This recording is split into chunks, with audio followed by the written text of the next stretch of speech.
I want to begin by telling you a story, a true story about a couple, Ed and Shirley.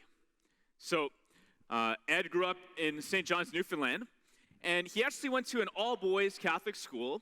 And while he was, in school, there were a few other schools that also had sports teams around. And so there were hockey teams and baseball teams, and Ed loved sports. He loved watching sports, everything about them, and so he would get season tickets to the games. Now, one day, he met this young, beautiful girl named Shirley. And so he invited her to come out with him to a hockey game. And so they went to a hockey game together, and then he brought her to a baseball game, and they went together, and there were more games, and they kept going, they continued dating, and eventually they got married.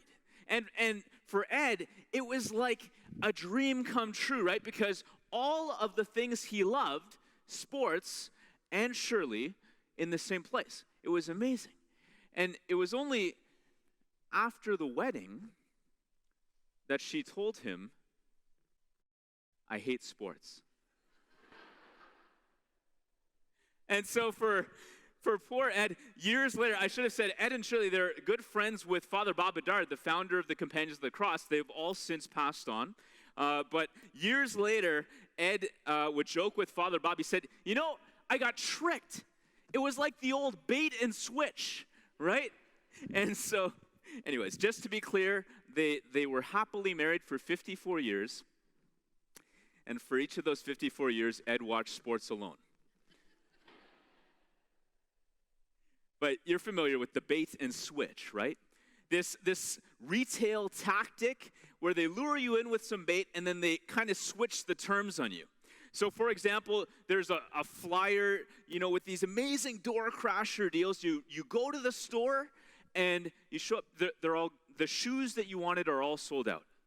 But since you're there, the salesperson is more than happy to try and sell you a much more expensive pair, right? Or somebody comes and knocks on the door, and they're a rep for whatever the phone, internet, cable company, and they're trying to encourage you to upgrade, and you're going to save tons of money. But you got to read the fine print, because after 90 days, your rates go through the roof. You know what I'm talking about, right? Or you get invited to attend some meeting, and so you show up, and next thing you know, you're the chair of the committee. Now, that has never happened here at St. Benedict, but you can imagine it happening. Or sometimes in relationships, this can happen. Like I said, with Ed and Shirley, somebody's a certain way, and then they seem to change a little bit. And I raise this because the bait and switch, it seems to be all over in so many different aspects of life that it leaves us feeling suspicious. We're skeptical. We're afraid of being had. But when it comes to Jesus and our relationship with him, there is no bait and switch. He is up front. He is absolutely clear about what it means to follow him as his disciple.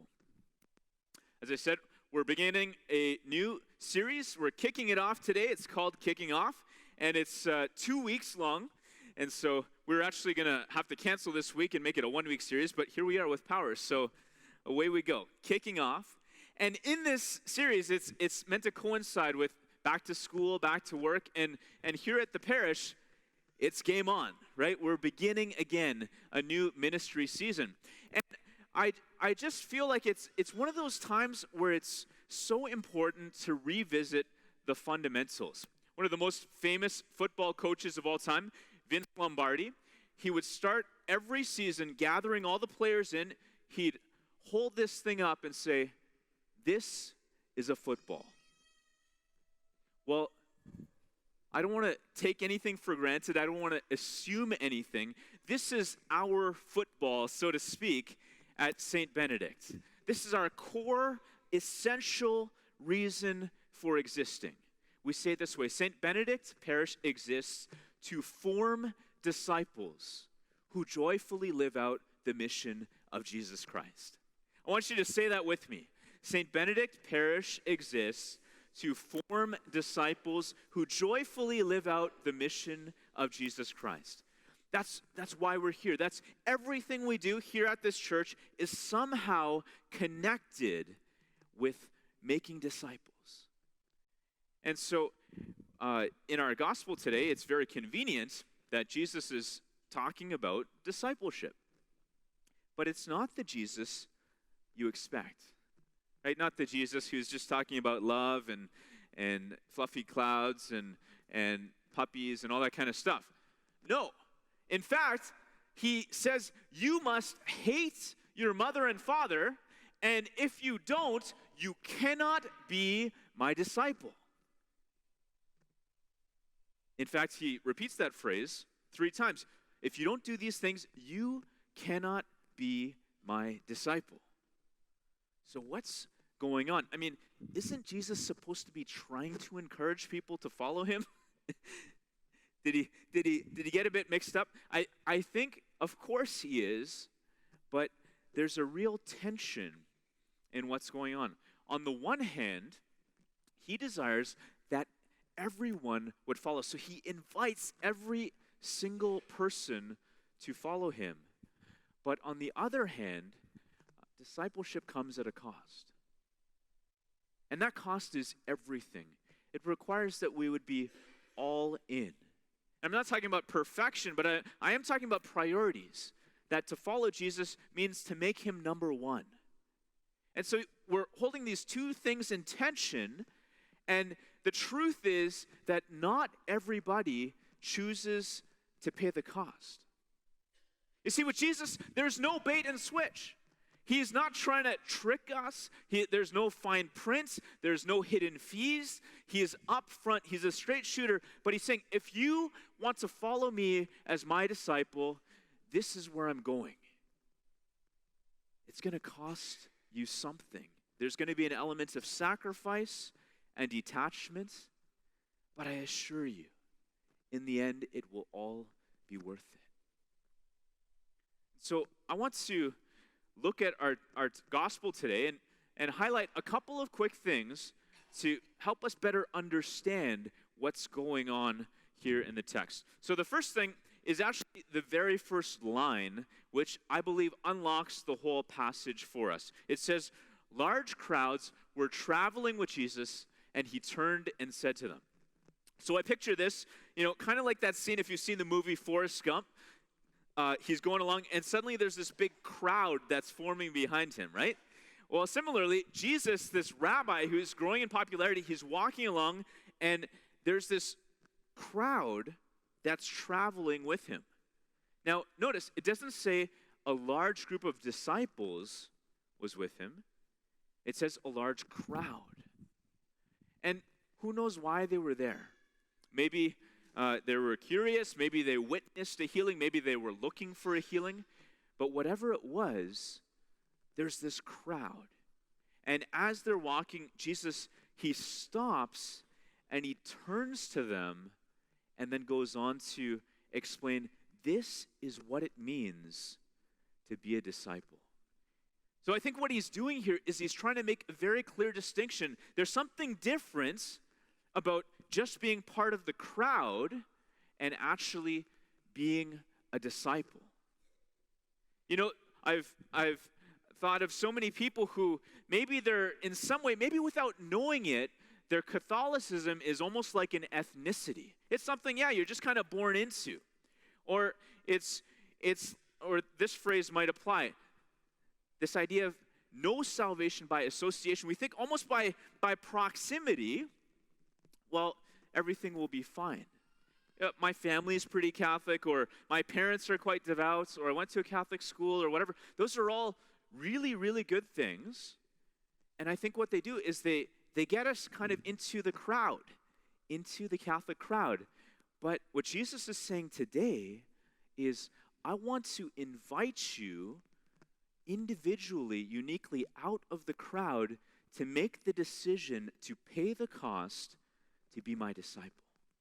There's something more that you might be missing by only staying in the crowd. I have a story years ago. A younger cousin of mine, when he heard that I was becoming a priest, he was like, yes, that's awesome. And I was kind of surprised by his enthusiasm. And what he said later was, well, if Simon becomes a priest, then I don't have to go to church anymore. You follow the logic, right? It's this idea, I got somebody on the inside, so I'm good. But there's no salvation by association. Jesus wants to know us each personally. Okay, the next point, and I think it bears explaining because this idea of hate your father and mother and spouse and children, it sounds so terrible. What could he possibly mean? I mean, hasn't Jesus read the 10 Commandments? Honor your father and mother, right? Here's what he's getting at. There was this Jewish idiom, this expression, this turn of phrase that they would use to exaggerate so as to make a point. So literally, to hate means to love less. That's what's being said here. And Jesus is saying, will you love less your father and mother or whomever, your family members, your possessions? Ultimately, I think what he's trying to ask is, who do you love the most? What do you love the most? Because if you want to be my disciple, I want to become your first love.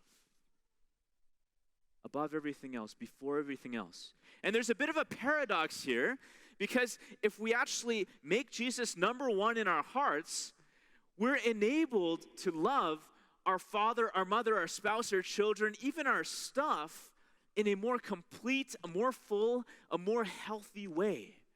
If we get first things first and love Jesus with this primacy. The final point from our passage here, there are these two analogies. So the analogy of building a tower and waging war. And in both instances, whether it's the tower engineers or the king who is planning to wage war, the caution is this. Listen, before you begin this endeavor, you should sit down and estimate the cost. What is this going to cost you? Because each of these is a big deal.